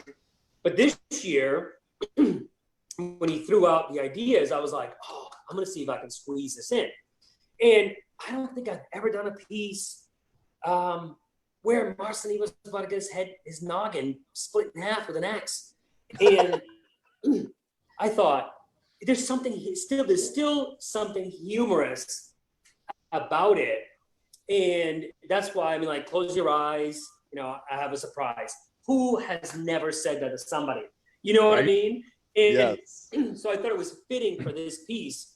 But I Googled and watched the snots out of every one of these things to find that one that I was like, no, I'm going to go back to my original sketch. So I went back to the original sketch, and then I was like, I'm going to put the little dress on him. I'm going to put the sneakers. I'm going to, and after this whole thing was finished, it sat on my desk, and I was looking at it, and I'm like, something's not right. Something is missing. Something is missing. You know what? It was a scared heart. So that's why the heart is also off the ground, and like, oh my God, this is happening. So that's why that's there. And when Scott emailed me and told me that he wanted that as a limited, I was like, what? With the axe. And so I was like, all right, well, let's do it. So I love that. It started from a suggestion from a collector that turned into this painting, and then it turned into a limited. So we're going sort of full circle from when we started our conversation on how collectors and fans influence the art. Yes. This is where Chuck comes in, and then a request from a collector turns into a sketch, then turns into a painting, and now it lives in limited. Which is awesome. And I know this one's available, and they've got, you got so much cool stuff as we were going through. When we've got, what did they say, that we got the 2 pen and inks, and then I've got my 2-year-old running through the door. This is the beautiful part about doing, I have 2 4, and I have 16, another 15. So I almost 15. So as you can imagine, getting in the COVID world of doing these things and having people, remember that dude, that British guy who had his daughter just pop in? Oh yeah, that's right. Yeah. And now that's us all the time. And you're like, that's old hat. Come on. So as we're going through a couple of more pieces, I love your sketching style and just how you bring the characters out, especially the line work. Was there an early influence on you as you were kind of developing things that you're just like, wow? Because if you look at what, like, specifically the sketch that we have up on the screen right now, you know, you've got a heavier line weight around, you know, the outer line, and then everything within is, you know, just a thinner line weight, and it brings something completely different to the piece. Yeah, that's all. If I were to credit anybody, it would be Chuck, Hanna-Barbera, all those classic artists, Disney, that influenced that type of art. There is a specific way that I paint that's in a format of when they do cells. I try to paint in that manner. One thing is solid, then you paint the next one, then you paint the next one, then you paint the next one.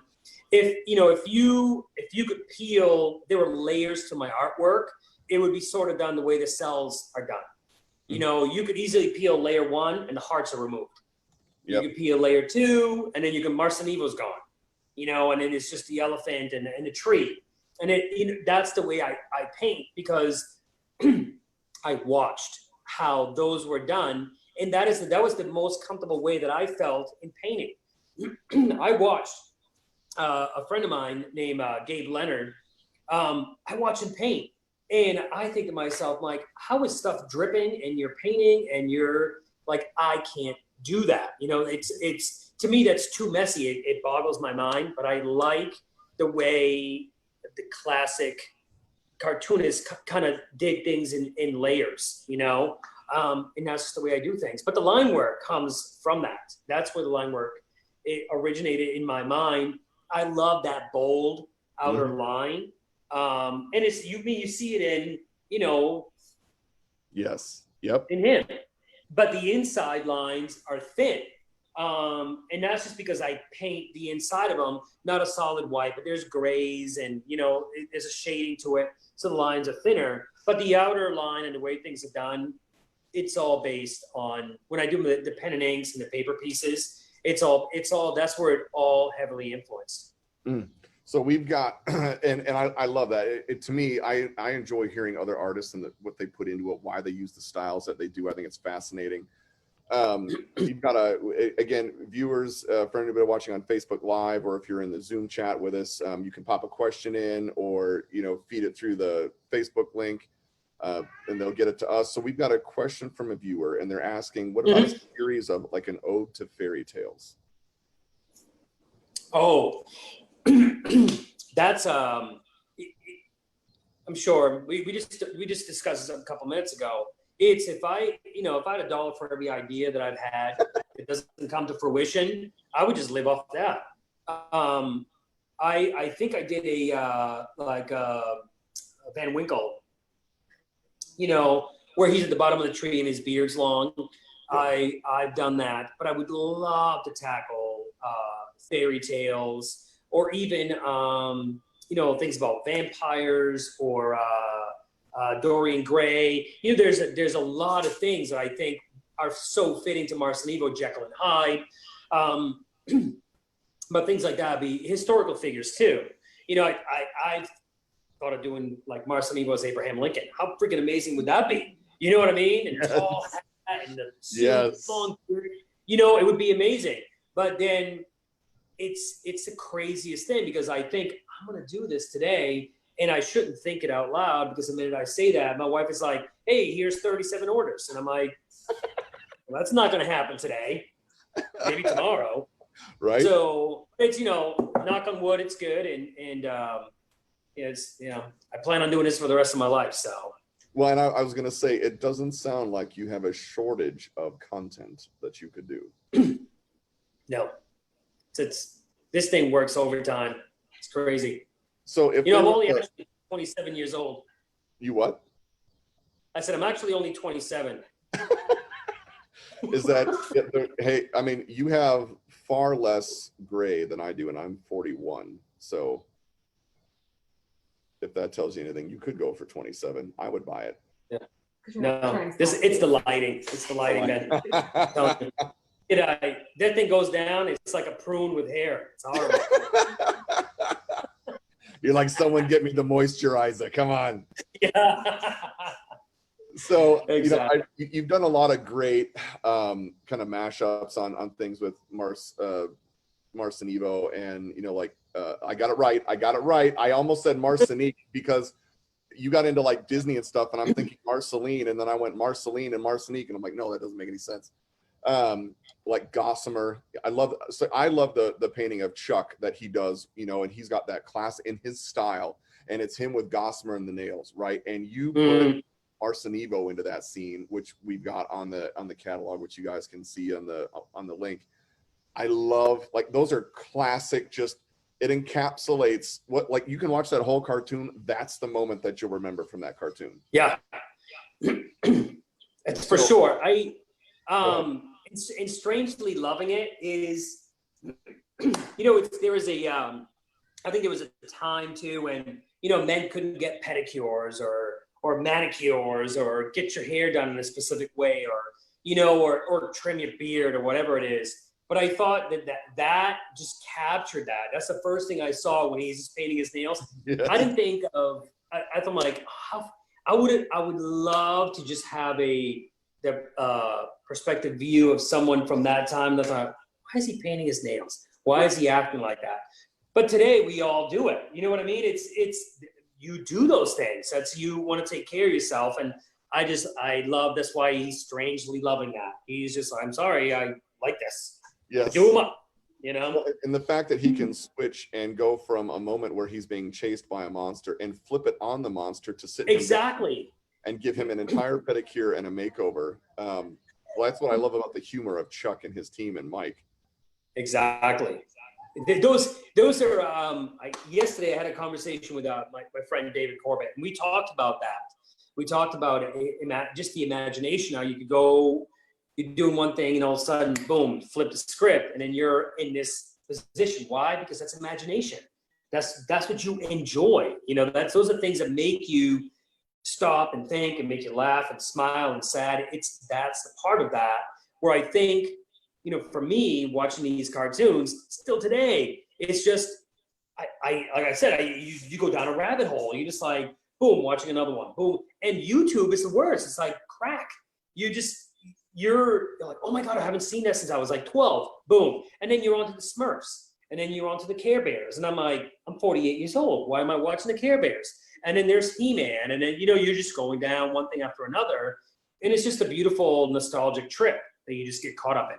And they keep giving you all those recommendations. They're like, oh, if you like, yes, you must like this. How did you know I was going to like that?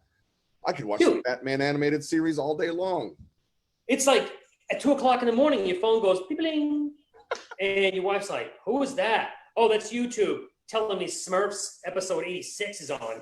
And then she gives you like that Allstate commercial, was like, oh, really? It's YouTube? What's YouTube wearing right now?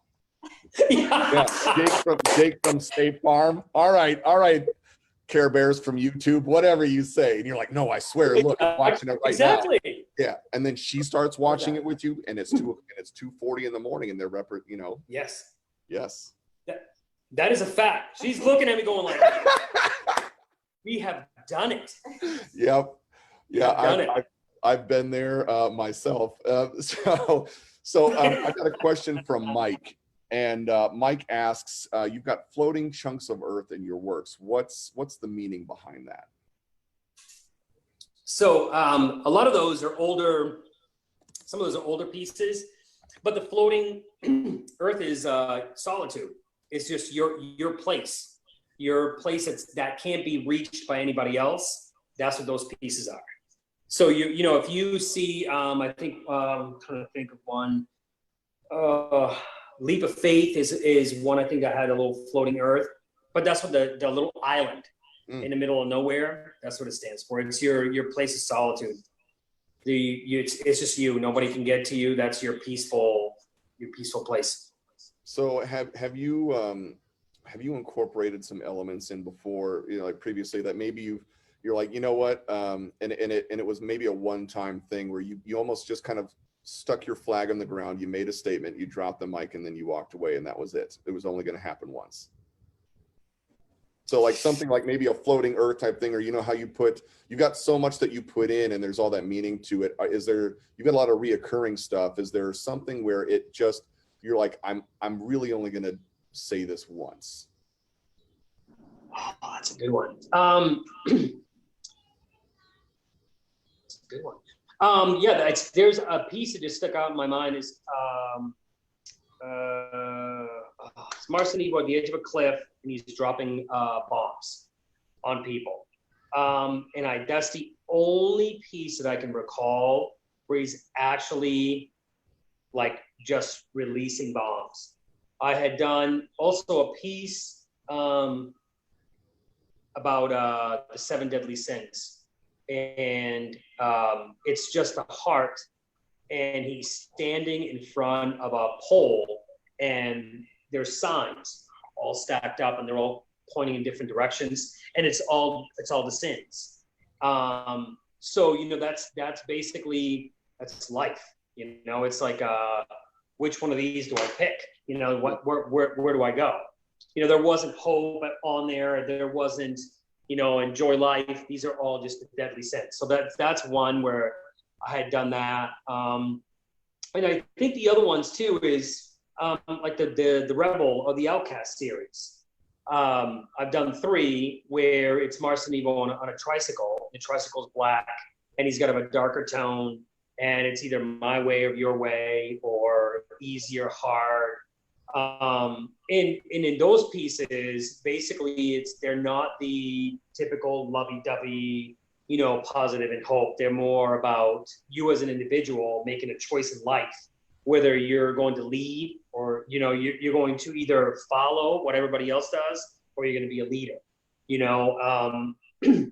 In those pieces, and I think this series too, similar to the I think I can and I will, was where the earth is sort of falling apart. Those are more about you as an individual, picking yourself up by the bootstraps and not letting the world take you down, opposed to having, the love and the relationship. Those are more about you as an individual, I think, than a relationship or something like that. So I think, yeah. I love that, and I want Scott Ryder, if you can put up, we've got some more images of pieces, and I want everybody to be able to see these Facebook and on Zoom. Yeah, so I love this piece. It reminds me of like a video game that I play with my kids, right? Which is it's the one with the rabbits, and I forget exactly what it is, but it's Nintendo, and it has. The rabbits. I wish my son was out here. He'd be able to tell me. That's all right. Yeah, it was, and they did like a mashup too, and I forgot what it was, but we would play this, and it kind of reminds me of that piece. Love this. Could you explain a little background on this piece? Yeah. So this is Joker's Wild, and it's the 3rd in a series. I had done King of Hearts, Queen of Broken Hearts, and Joker's Wild. Yeah, right there. So this is, again, touching back on what we were talking about a little while ago, when you think of an idea and then how long it takes before it comes to fruition. So the King of Hearts, I had sketched it on a plane ride back, I think, somewhere. I had sketched it on a piece of paper, and I'm like, I'm going to paint this. And it was 2.5 years later when I actually painted that piece. 2.5 years later. Wow. And then I said, you know what? Every year I'm going to do another one. So I did him, and then I did the Queen of Hearts, and then Joker's Wild. And I was hoping, hopefully this November, December, there'll be the 3rd. When the goal is to have all the top tier of the deck of cards. That would be awesome. Yeah. So that's the whole point. You must know David Lowenstein. Yeah, oh yeah. Okay. So, I've been to his house, which is like the Napoleoni like museum, maybe I could call it. Holy crap. So he said to me, when you first walk in, his dining room table's there, and he has a king and queen. And he said to me, "Are you coming up with another one?" And I was like, "Yeah." And he's like, "Crap." Then he goes, "How many of them do you plan to make?" I go, 5. And he's like, "Crap." So, it was kind of funny. I was like, I think I had 2 more after that. So, but that's the whole thing. I want to do the 5 of them. But this piece, the Joker's Wild, I don't know. I just thought I wanted him to obviously have all, because he's a Joker, so you're gonna have all the the sets. Yeah. And then I don't know. There's just something about Bunny Boozehound. He is, on his left hand, you see he's got he's snapping his fingers, and that one little heart is floating. Mm-hmm. I wanted him to have a little different vibe, not so lovey or, like the other 2, more of carefree. That's why he's got the other bunny's head, the sweeter looking bunny on a stick, He's a little bit darker than the other 2. But which is okay, because you kind of, yeah. This guy over here loves martinis, so that's why you usually find him with one. Well, we'll give one more shout out to Dave, because I think he's on, or was on, still on, watching, and he has a healthy love for your artwork, and I was totally blown away by his collection in his house. Dude, I've never seen. It's outside of the collecting of the art, and I think it was upstairs, this loft area, all the one-of-a-kinds that were in there. I know that when my son and my nephew walked in there, my son was like, holy crap. Like, it is just so overwhelming. And then when you stop and you look at the display case and then the next display case, I think you could literally spend days in there admiring everything in there. And then when you walk around the kitchen, and then there's a giant Roadrunner and Wile-E, and you're like, who owns this stuff? Like, you think these things exist? They do, at David Lowenstein's house. And you know what? They do. So we went there, and I had my 2-year-old was, I want to say, like 1.5. So this was like last fall, and my 4-year-old was 3.5. And we were the only ones, because I like to travel with my family when we go do all those kind of things. Like, I want you to experience what I'm experiencing, because for me to do it just by myself all the time would suck. So I bring them along, and I'm like to my wife, and then I looked at the other 2, and I'm like, all right, Hunter, who's 1.5, I'm like, don't you touch a thing.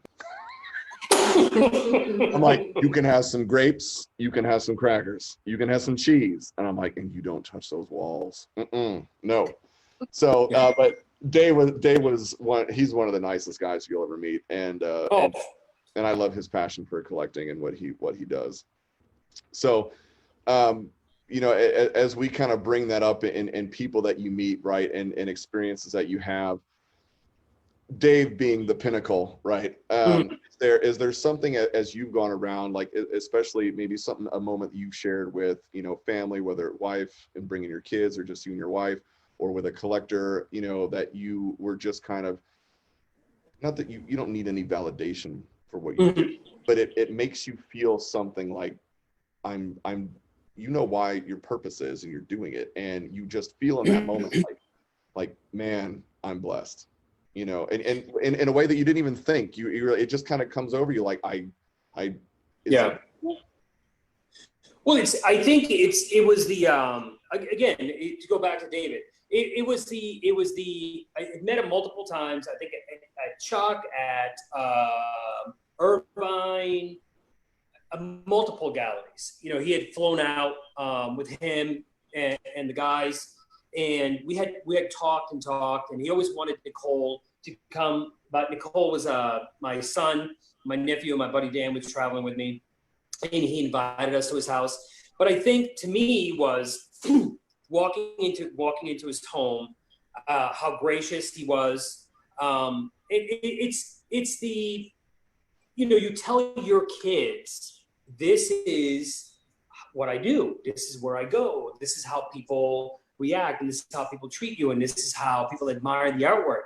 But it really, for my son and my nephew, was meeting David and going to his home and being gracious, and then taking us out to dinner, and I going through every single piece in his home, not just mine, but Chuck's and Warner Brothers and everything else.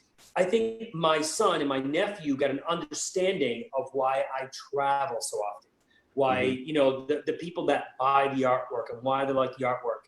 And then on top of that, with David's experience, not only did you see a collector who loves the artwork and collects art and the folders and the Virgil Ross and all the stuff that you just, for me, it was like, holy crap, somebody actually owns this stuff.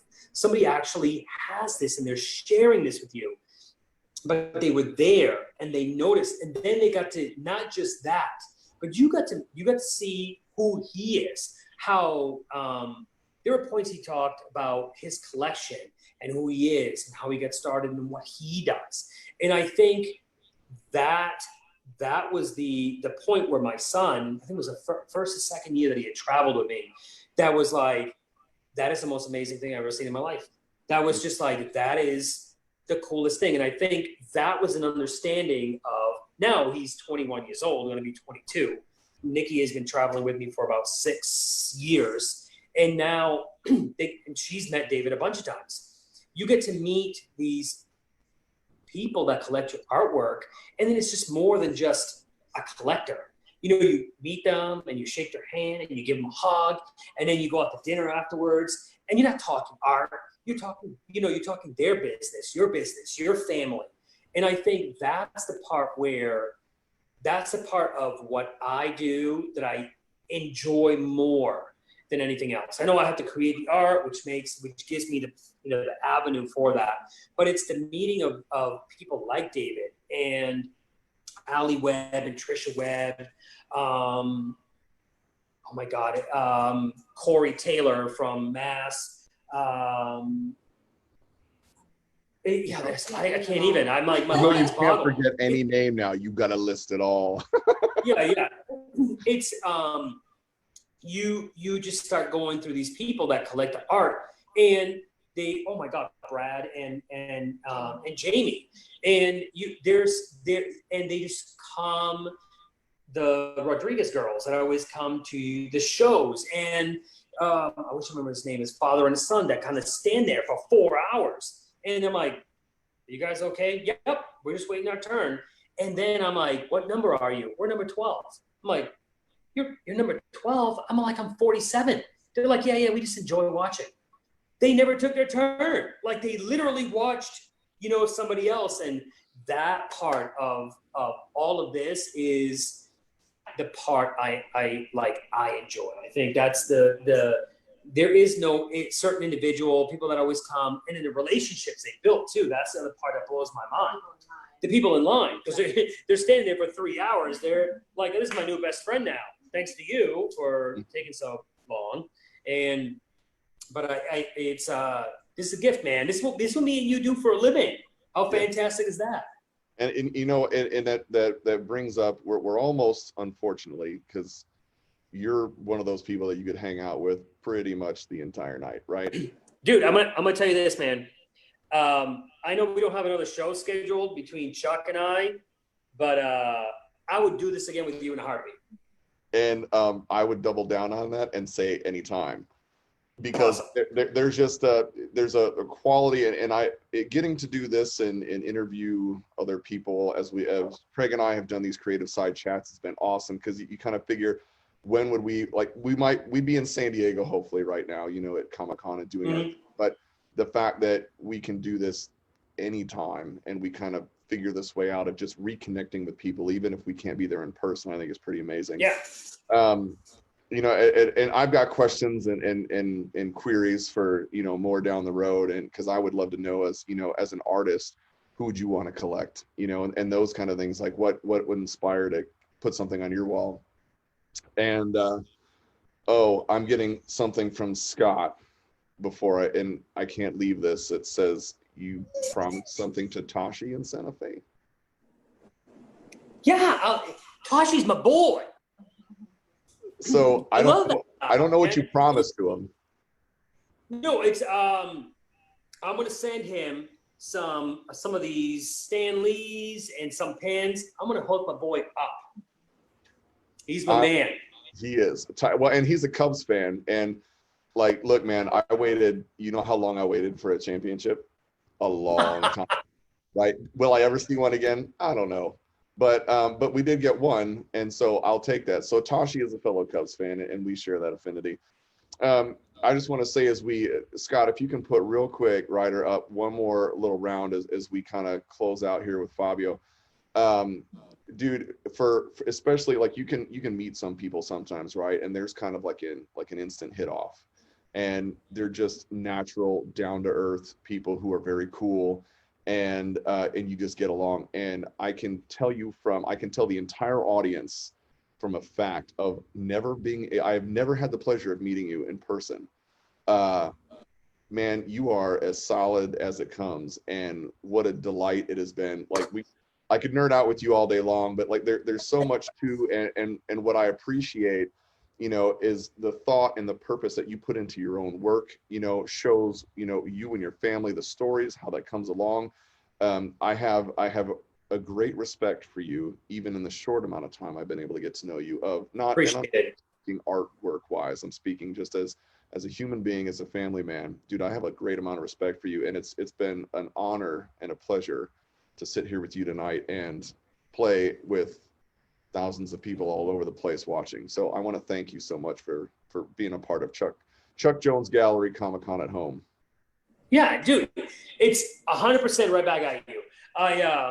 Yeah, I would do this again. I mean, if it was just you and I, if we can, you know, get some people to come in, ask questions, go back and forth on anything about the art that I collect here. Let's just go back and forth. It's fun. This is great. This is very different than what I've done in the past.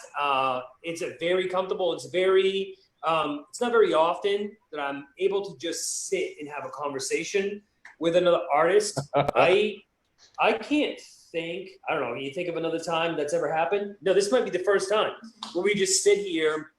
Wait a minute. I take that back. I have had a conversation with a couple of artists before. You're the most down to earth dude. I'll just leave it at that. Thank you, man. Here's the best part, dude. You know what it is? There's no egos in this conversation. So No. That's the best part about it. I would do this with you again in a heartbeat. Well, I appreciate that, dude, and I will certainly take you up on that. And even though I am currently residing in the state of Illinois, in the Chicagoland area, there will be traveling down south, and not too off in the distant future here. It will be permanent. So, cool. So maybe there's even a closer connection too. Yeah, by all means, dude. Honestly, after we get off this, we'll exchange information. You land here in Florida, Orlando. We'll connect. Absolutely. Well, thank you so much, man. I want to remind everybody as we close out tonight that Fabio's got a lot of great work and pieces. I know I've been getting notes and comments out the waz. I'm like, what about that? And is this? Yes, that's available. Yes, you can get that. Go to this, grab that person, contact over here, and just loving what you're putting out. So what I want to do is everyone to the auction site, which is the bit.ly link. So Scott, real quick, if you can put on the bit.ly/Napoleoni Studio, and everybody can hit there for the auction site. It's currently going on. You can bid on pieces. I want to thank Dave Lowenstein, says the best show ever. Come on, you gotta. We'll give a high five to Dave Lowenstein for that comment. So thank you so much, guys. Fabio, thank you so much. Thank you, wife, for helping you and just being a part of this and making the show great. Have a fantastic evening, sir, and we will catch you soon. Right to you, my friend. Take care. Thank you, buddy. We'll see ya. Later, man.